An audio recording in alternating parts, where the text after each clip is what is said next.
If you think you're looking for love in all the wrong places, chances are you're not looking close enough to the red flags that are getting men and women into a lot of trouble. Joining us to talk about romance scams and how it's affecting South Carolinians is Kevin Wheeler with the FBI's Columbia office. It's great to have you back.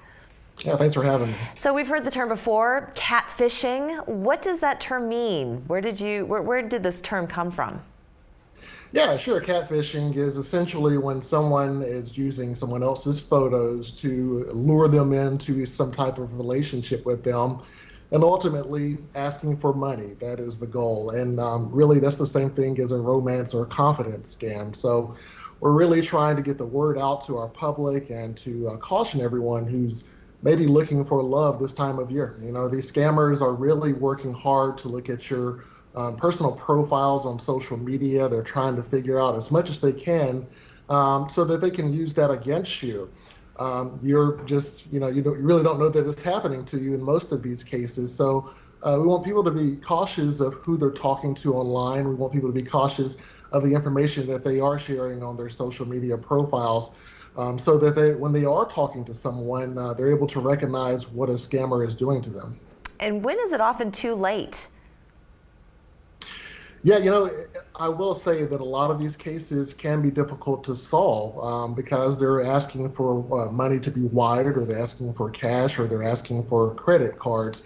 And they put a lot of distance between themselves and the victims. But we want people to report this information as soon as they can so that we can see where the trends are, see if we can help them, and work with their financial institutions to get money back for them. And let's talk about some numbers, shall we? So nationwide, what would you say is the monetary loss? And for people, for South Carolina in particular, what has been the monetary loss due to these romance scams? Yeah, absolutely. So preliminary numbers are already showing that nationwide there's going to be losses over $1 billion. And so looking back at some of the numbers from 2020, which is what we have so far, shows that South Carolina had over $4.4 million loss because of these types of scams. Right. And who would you say are the most targeted victims?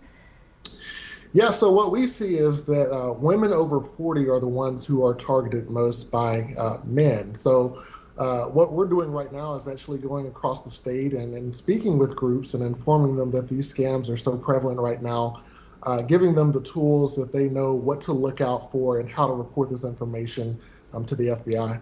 Perfect. And where do people report these scams?